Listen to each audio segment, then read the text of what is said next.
चलिए आज एक सफर पर चलते हैं। एक ऐसी दुनिया में जो आज से लगभग 4,500 साल पहले मौजूद थी। ये एक ऐसी दुनिया थी जहां हमारे पूर्वज सिर्फ जी नहीं रहे थे, बल्कि ऐसे सुनियोजित शहर बसा रहे थे जो आज भी हमें हैरत में डाल देते हैं।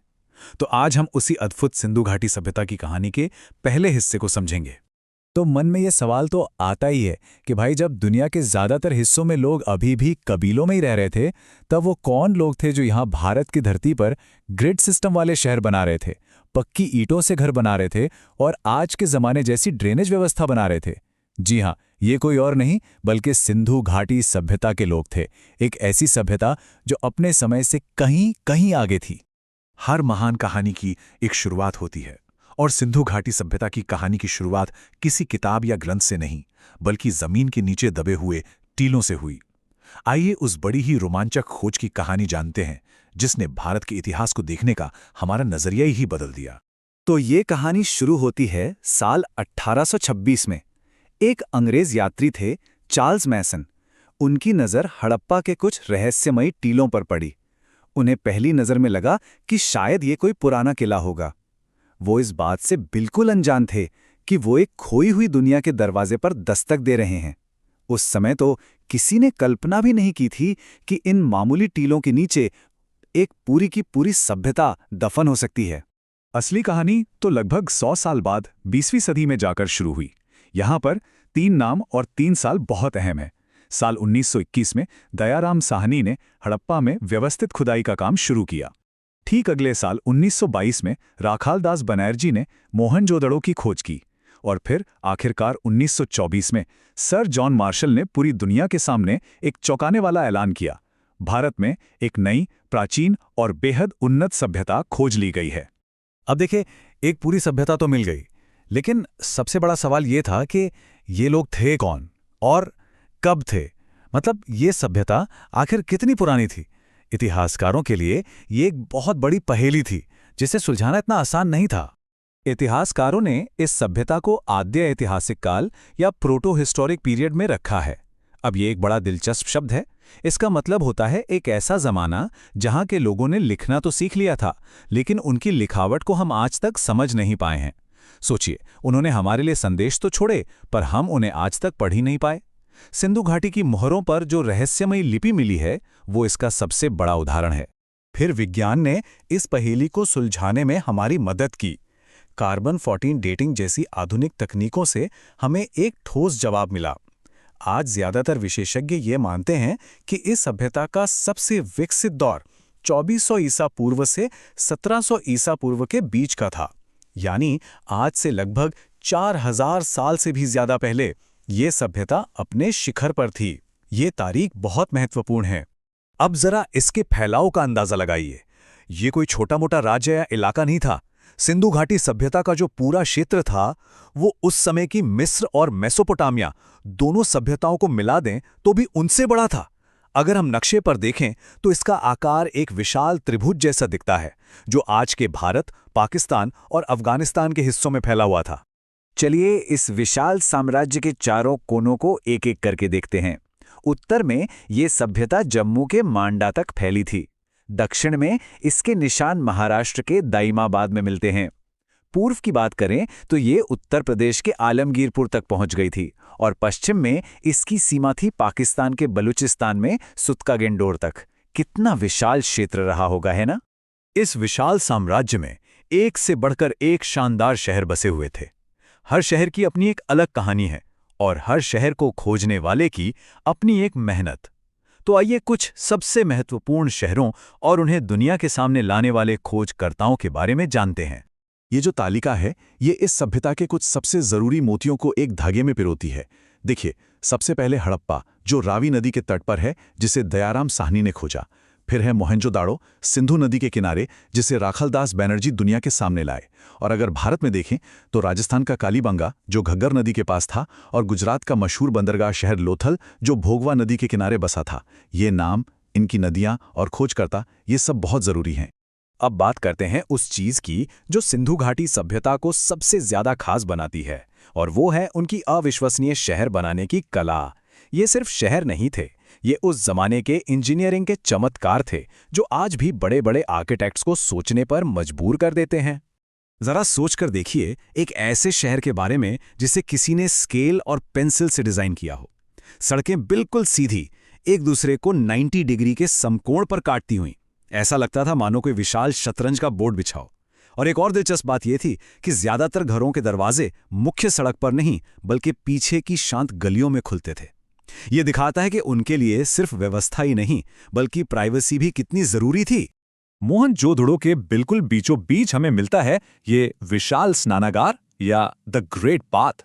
ये सिर्फ एक तालाब नहीं था। ऐसा माना जाता है कि ये एक पवित्र जगह थी जहां विशेष मौकों पर धार्मिक स्नान किए जाते थे। और सोचिए जरा, आज से हजारों साल पहले उन्होंने इसे वाटरप्रूफ बनाने के लिए बिटुमेन का इस्तेमाल किया था। पानी में उतरने के लिए दोनों तरफ सीढ़ियां भी थीं, जो हमें उनके अनुष्ठानों की भव्यता का एहसास कराती हैं। और जरा इसके आकार पर गौर कीजिए। ये लगभग 12 मीटर लंबा, 7 मीटर चौड़ा और करीब करीब 2.5 मीटर गहरा था। ये सिर्फ नंबर नहीं है, ये इस बात का सबूत है कि उनकी इंजीनियरिंग कितनी सटीक और कितनी उन्नत थी। बिना किसी आधुनिक मशीन के ऐसी विशाल और सटीक संरचना बनाना अपने आप में एक चमत्कार ही था। तो इस पहले भाग के अंत में हमारे सामने एक बहुत बड़ा सवाल खड़ा होता है। आखिर कैसे आज से 4000 साल से भी पहले बिना किसी कंप्यूटर या आधुनिक मशीनरी के इन लोगों ने इतने व्यवस्थित और इतने शानदार शहर बना लिए? क्या था उनका रहस्य? इस सवाल का जवाब और इस सभ्यता के और भी गहरे राज, जैसे कि उनका समाज कैसा था, वो किसकी पूजा करते थे, उनकी कला कितनी अद्भुत थी, और सबसे बड़ा सवाल कि आखिर इतनी महान सभ्यता का अंत कैसे हो गया। इन सभी सवालों के जवाब हम जानेंगे इसके अगले भाग में। इस सफर में हमारे साथ जुड़ने के लिए धन्यवाद। नमस्कार। सिंधु घाटी सभ्यता पर हमारी विशेष पड़ताल के दूसरे भाग में आप सभी का एक बार फिर से स्वागत है। अगर आपने पहला भाग नहीं देखा है तो हमारी सलाह है कि आप उसे जरूर देखें ताकि इस शानदार कहानी की पूरी तस्वीर आपको अच्छे से समझ में आए। तो याद है आपको, पिछले भाग में हमने हड़प्पा और मोहनजोदड़ो की वो कमाल की टाउन प्लानिंग देखी थी। वो सीधी सपाट सड़कें, वो ग्रिड सिस्टम और उस जमाने से कहीं आगे की ड्रेनेज व्यवस्था। पर सवाल ये है कि इन ईंटों और गलियों के पीछे की कहानी क्या है? आखिर इन शहरों में कौन लोग रहते थे? उनकी रोजमर्रा की जिंदगी कैसी थी? तो चलिए आज इन्हीं सवालों के जवाब ढूंढते हैं। आज की चर्चा में हम 5 मुख्य विषयों पर बात करेंगे। सबसे पहले हम उनकी अर्थव्यवस्था और सामाजिक बनावट को समझेंगे। फिर उनके धर्म और पूजा पाठ के तरीकों को जानेंगे। उसके बाद उनकी बेहतरीन कला और शिल्पकारी पर नजर डालेंगे। फिर आएगी उनकी रहस्यमयी लिपि और विज्ञान की बारी। और आखिर में हम इस महान सभ्यता के पतन के पीछे की थ्योरीज को भी समझेंगे। तो चलिए अपनी यात्रा शुरू करते हैं पहले खंड से। आखिर एक इतनी सुनियोजित सभ्यता की अर्थव्यवस्था की रीढ़ क्या थी और उनका समाज वो कैसा था? देखिए, सिंधु घाटी की अर्थव्यवस्था मूल तौर पर 4 मजबूत स्तंभों पर टिकी थी। पहला और सबसे जरूरी था कृषि, जो उनकी जिंदगी का आधार था। गेहूं और जौ उनकी मुख्य फसलें थीं। दूसरा था पशुपालन। तीसरा एक बहुत ही विकसित शिल्प और उद्योग, और चौथा था व्यापार, जो सिर्फ अपने इलाकों तक ही सीमित नहीं था बल्कि मेसोपोटामिया और फारस जैसे दूरदराज के देशों तक फैला हुआ था। अब यहाँ एक बहुत ही दिलचस्प और परीक्षा के लिहाज से जरूरी बात आती है। इतना बड़ा व्यापार होने के बावजूद हमें कहीं से भी सिक्कों या करेंसी का कोई सबूत नहीं मिला है। इसका मतलब साफ है कि सारा का सारा लेन देन वस्तु विनिमय प्रणाली पर होता था। मतलब बार्टर सिस्टम, सामान के बदले सामान। अच्छा, अर्थव्यवस्था से आगे बढ़ें तो उनका समाज कैसा था? देखिए, खुदाई में बड़ी संख्या में देवी या नारी मूर्तियां मिली हैं। ये इस बात की तरफ इशारा करता है कि शायद ये एक मात्र सत्तात्मक समाज रहा हो जहां महिलाओं का दर्जा काफी ऊंचा था।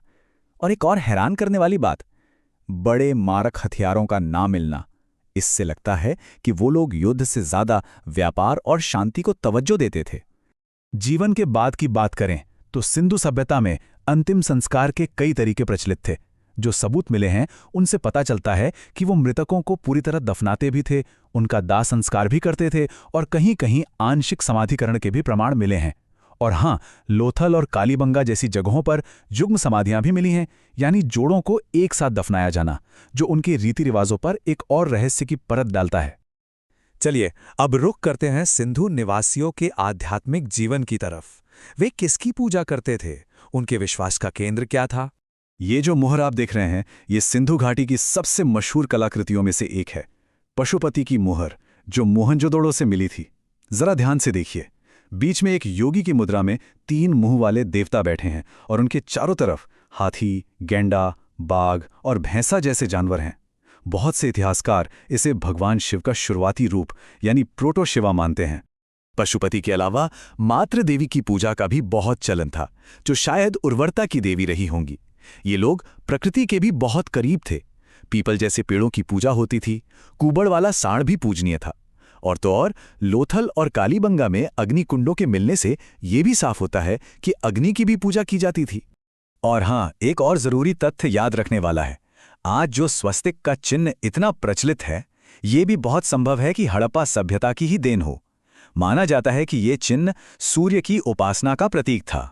चलिए अब बात करते हैं उस चीज की जो सिंधु सभ्यता को वाकई में असाधारण बनाती है, उनकी कला और उनका शिल्प कौशल। और ये रही दुनिया भर में मशहूर डांसिंग गर्ल। मोहनजोदड़ो से मिली कांस्य की ये मूर्ति उस दौर की कला का एक बेजोड़ नमूना है। इसे बनाने के लिए द्रवी मोम विधि यानी लॉस्ट वैक्स कास्टिंग तकनीक का इस्तेमाल किया गया था। सोचिए, ये कितनी एडवांस टेक्निक थी जो आज भी इस्तेमाल होती है। ये उनके धातु विज्ञान में माहिर होने का पक्का सबूत है। आइए इस टेबल पे एक नजर डालते हैं। सिंधु सभ्यता की मोहरें, जो ज्यादातर सेलखड़ी पत्थर से बनाई जाती थी, वो मुख्य रूप से हड़प्पा और मोहनजोदड़ो में मिली हैं। मनके यानी बीड्स बनाने की फैक्ट्रियां चन्हुदड़ो और लोथल में थीं, जो शायद उनके इंडस्ट्रियल हब रहे होंगे। और उनके मिट्टी के बर्तन, लाल रंग के जिन पर काले रंग की चित्रकारी होती थी, वो तो लगभग हर जगह से मिले हैं। अब आते हैं सिंधु सभ्यता की सबसे बड़े रहस्य पर, उनकी लिपि और उनके वैज्ञानिक ज्ञान पर। तो क्या लगता है, सिंधु घाटी सभ्यता की वो सबसे बड़ी पहेली क्या है? एक ऐसा रहस्य जिसे आज तक कोई नहीं सुलझा सका है। वो रहस्य छिपा है उनकी लिपि में। ये एक भाव चित्रात्मक लिपि थी। मतलब इसमें अक्षरों की जगह चित्रों और प्रतीकों का इस्तेमाल होता था। और इसे लिखने का तरीका भी बड़ा अनोखा था, जिसे बूस्ट्रोफेडन कहते हैं। इसमें पहली लाइन दाएं से बाएं लिखी जाती थी और फिर अगली लाइन बाएं से दाएं। आज तक इस कोड को कोई नहीं तोड़ पाया है। ठीक है, उनकी भाषा तो हमारे लिए एक पहेली है, लेकिन उनका विज्ञान वो बिल्कुल साफ है। उन्होंने वजन और माप के लिए एक बहुत ही सटीक और मानकीकृत प्रणाली बनाई थी, जो 16 के अनुपात पर आधारित थी। ये दिखाता है कि उनके व्यापार और निर्माण कार्यों में कितनी ज्यादा सटीकता थी। हर महान कहानी का एक अंत होता है। तो अब हम पहुंच गए हैं अपनी चर्चा के आखिरी और शायद सबसे उलझे हुए सवाल पर। आखिर इस महान सभ्यता का पतन हुआ कैसे? देखिए, करीब 2500 ईसा पूर्व यह सभ्यता अपने चरम पर थी। फिर 1900 ईसा पूर्व के आसपास इसका पतन शुरू हुआ और लगभग 1750 ईसा पूर्व आते आते इसके ज्यादातर शहर वीरान हो गए। पर सवाल वही है, ऐसा हुआ क्यों? देखिए, इस सवाल का कोई एक सीधा जवाब नहीं है। अलग अलग इतिहासकारों ने अलग अलग वजह बताई हैं। मार्शल और मैके जैसे इतिहासकारों का मानना है कि भयंकर बाढ़ ने सब कुछ तबाह कर दिया। तो वहीं मार्टिमर व्हीलर जैसे विद्वान आर्यों के आक्रमण को इसका जिम्मेदार ठहराते हैं। और एक बहुत मजबूत थ्योरी ऑरेल स्टाइन और अम्लानंद घोष की है, जो मानते हैं कि जलवायु परिवर्तन और नदियों का सूख जाना इसके पतन का मुख्य कारण था। लेकिन एक सवाल ये भी उठता है कि क्या ये सभ्यता वाकई में पूरी तरह खत्म हो गई या बस इसका रूप बदल गया? क्या हो अगर सिंधु घाटी सभ्यता कभी मरी ही नहीं, बल्कि उसकी विरासत आज भी हमारी परंपराओं में, हमारे विश्वासों में और हमारी जीवन शैली में कहीं ना कहीं जिंदा है? इसी विचार के साथ हम आज की इस चर्चा को समाप्त करते हैं। हमारे साथ जुड़ने के लिए बहुत बहुत धन्यवाद।